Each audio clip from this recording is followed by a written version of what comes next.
is hard for me to tell people that I had a crisis pregnancy. When you hear that phrase, you probably are like me, and you picture a young single girl afraid to become a parent all on her own. But the truth for me was that I was already married. We both had great jobs, and we had a nice home.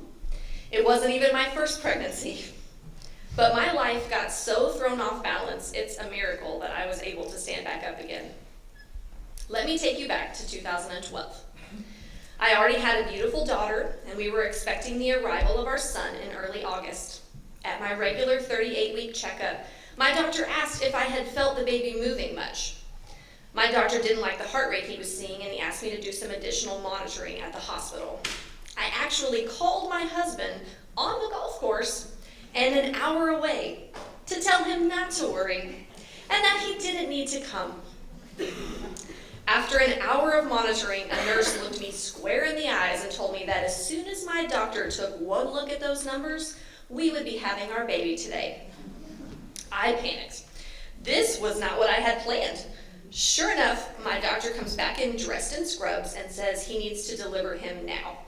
The baby's heart rate was sporadic and his amniotic fluid was dangerously low. By the time that everything was ready for me to go into the operating room, my husband still hadn't made it to the hospital. So I was all alone and terrified. Later, they ended up fully sedating me since the epidural wasn't fast enough. A lovely nurse would explain the term slash and dash to me when I wondered why my C-section scar was so weirdly crooked and seemed so painful.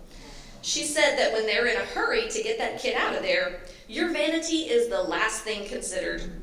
It officially ruined my chances of becoming the first short and chubby Victoria's Secret bikini model. It would be explained to us during my son's stay in the NICU that we had a blood incompatibility problem. Of the already small percentage of women that are negative for the Rh antibody, I was part of an even smaller percentage that could not be helped by a RhoGAM shot. The whole latter part of my pregnancy, I was slowly destroying all of my son's red blood cells. He was born with severe jaundice, making him a yellowish tan color that seemed like a nice neutral paint color for a living room. He also had liver damage and underdeveloped lungs. We stayed in the NICU for almost 6 weeks. I held our little baby with wires stuck on everywhere. I pumped milk day and night. I cried and I prayed that he would not only live, but grow up healthy and strong. And ever so slowly, our son got better and finally came home. My OBGYN lovingly told me not to have any more children. And I was fine with that. I had a daughter and a son more than I had dreamed of, so my husband had a little procedure done.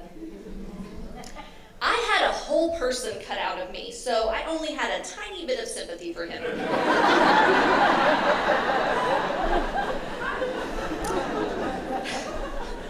He went back 6 weeks later as told. The tests all say things were just as they should be. I realized that I had spent many years of my life worried about not wanting to get pregnant, then wanting to get pregnant, then being pregnant, then definitely not wanting to be pregnant, then wanting to again. It was exhausting. I felt like I was back in control of my body. I trained and I ran a half marathon, something I never would have thought myself capable of. I lost weight, I worked hard at my job, I settled into life again.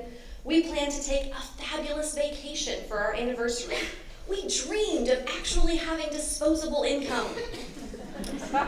And then, in January of 2013, my doctor told me that my self-diagnosed ulcer was in fact another baby, making me so nauseous. And I emphatically told him that is not possible. And he assured me it was possible. I asked him, what in the world am I supposed to say to my husband?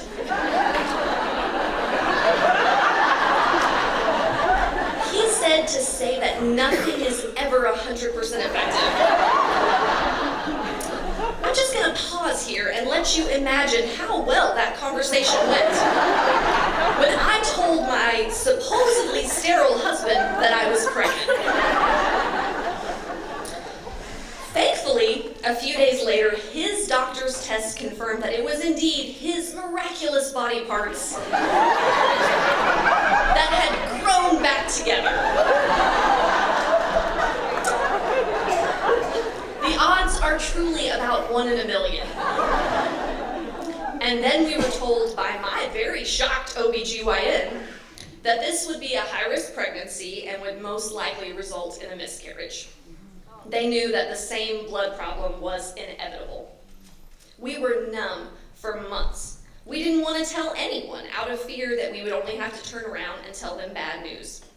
I was so stressed about the whole situation that I broke out in hives, and I had to convince all my coworkers that it was allergies.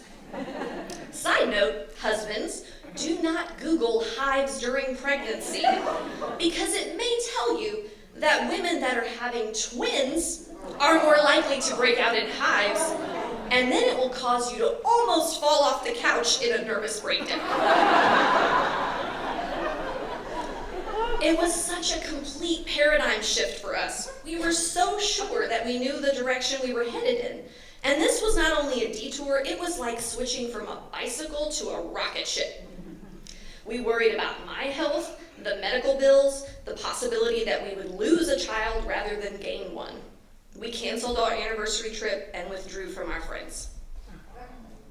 My specialist said if we made it to 28 weeks, it would be possible that he could be delivered early and recover. If we made it to 35 weeks, it would be a miracle.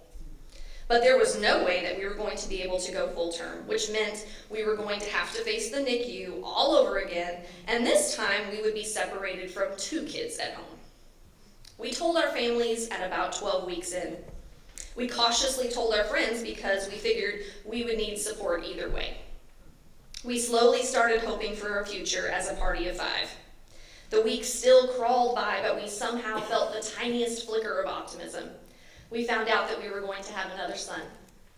At 35 weeks, our miracle, we scheduled his arrival surrounded by a great team of specialists. He stayed in the NICU for 5 weeks, but we floated through with a sense of peace. We had already survived this experience once before. This summer, our youngest miracle man will turn 2, and his brother will turn 4.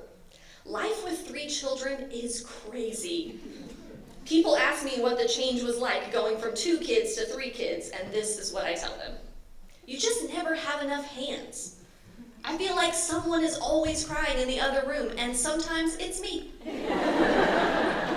I would never make it without a supportive husband. Experiencing the heartache of being a mother in so many different ways has shown me just how much we must not judge one another. I have been to both ends of the spectrum when it comes to pregnancy and preparedness. Every woman deserves honor and respect for the toll it takes to be a mom. Just like a warrior, that title comes with battle scars. Some you can see on the outside, and some are hidden in your heart.